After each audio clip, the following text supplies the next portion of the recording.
لبيك اللهم لبيك لبيك لا شريك لك لبيك إن الحمد والنعمة لك والملك لا شريك لك.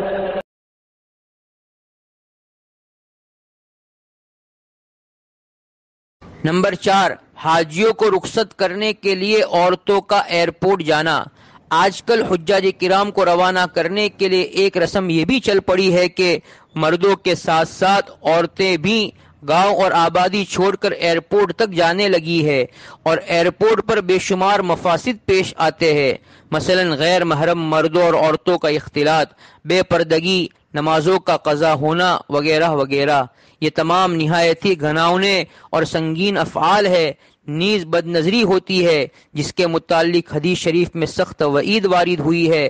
حضرت حسن رضی اللہ تعالیٰ عنہ سے مرسلن روایت ہے کہ رسول اللہ صلی اللہ علیہ وسلم نے ارشاد فرمایا کہ اللہ کی لعنت ہے اس مرد پر جو غیر محرم عورت کو دیکھے، اور اللہ کی لعنت ہے اس عورت پر جس کو دیکھا جائے۔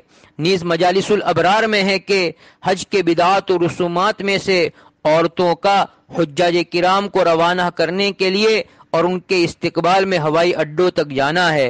عورتوں کو تو اپنے گھروں میں ٹھہرے رہنا ضروری ہے، اور شوہروں پر ان کو باہر نکالنے سے روکنا لازم ہے۔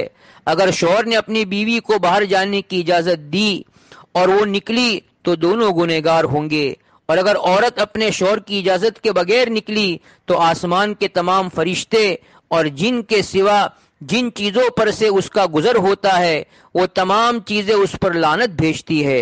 امہات المؤمنین جو دنیا کی تمام عورتوں میں سب سے زیادہ پاکیزہ عورتیں ہیں، ان کے متعلق اللہ رب العزت نے ارشاد فرمایا وَقَرْنَ فِي بُيُوتِكُنَّ کہ تم اپنے گھروں میں بیٹھی رہو۔ جب دنیا کی پاک باز عورتوں کو خیر القرون میں اپنے گھروں میں بیٹھے رہنے کا حکم دیا گیا ہے تو اس پرفتن دور میں جس میں روزانہ نت نئے فتنے اور ان گنت واقعات رونما ہوتے رہتے ہیں، عورتوں کو بطریق اولا اپنے اپنے گھروں میں بیٹھے رہنا ضروری ہے۔ مستفاد از فتاوی رحیمیہ بحوالہ مجالس الابرار۔ نمبر 5، حجاج کے گلوں میں پھولوں کے ہار ڈالنا اور فوٹو لینا۔ یہ رواج بھی عام ہو گیا ہے کہ جو شخص حج میں جاتا ہے اس کے دوست و احباب خوشبودار پھولوں کے ہار بنا کر اس کے گلے میں ڈالتے ہیں۔ ایک تو یہ کہ یہ رسم کافروں اور فیشن پرست لوگوں نے ایجاد کی ہے اور انہی میں مروج ہے، نیز دیندار حضرات اس کو پسند نہیں کرتے ہیں۔ فقیہ الامت حضرت اقدس مفتی محمود الحسن صاحب گنگوئی رحمۃ اللہ علیہ لکھتے ہیں کہ حجاج کرام کے گلوں میں پھولوں کا ہار ڈالنا سلف صالحین سے کہیں ثابت نہیں ہے۔ مشرکین اپنے بتوں پر پھول چڑھاتے ہیں اور آج حاجیوں پر بھی پھولوں کے ہار چڑھائے جانے لگے ہیں۔ یہ رسم خلاف سنت اور قابل ترک ہے۔ اسی طرح ایئرپورٹ پر حاجیوں کے فوٹو لینے کا رواج عام ہوتا جا رہا ہے، یہ بھی سخت گناہ ہے جس سے بچنا ضروری ہے۔ نمبر 6، واپسی پر حجاج کرام کا استقبال۔ جب حجاج کرام حج سے واپس آئے تو ان سے ملاقات اور سلام و مصافحہ کرنا چاہیے اور ان سے دعا کی درخواست کرنی چاہیے۔ یہی سلف کا معمول و دستور تھا کہ وہ حجاج کو چھوڑنے اور ان کے استقبال کے لیے جایا کرتے تھے اور ان سے دعا کی درخواست کرتے تھے۔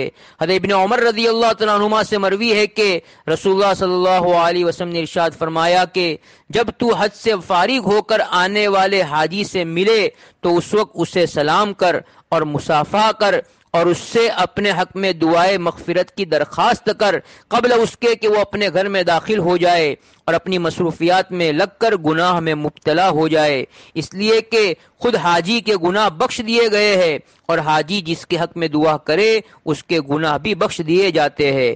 اس روایت سے حجاج کرام کے استقبال میں جانے کا ثبوت ملتا ہے اور اس کے جواز میں کوئی شبہ بھی نہیں ہے، مگر حاجی کے استقبال میں مردوں کے ساتھ عورتوں کا بھی جانا اور ضرورت سے زائد افراد کا ہوائی اڈے تک پہنچ جانا اور بلا وجہ اتنے لوگوں کا کرایہ خرچ کرنا، حاجی کا فوٹو لینا اور اس کے گلے میں پھولوں کا ہار ڈالنا، یہ سب گناہ ہے، ان سے بچنا ضروری ہے۔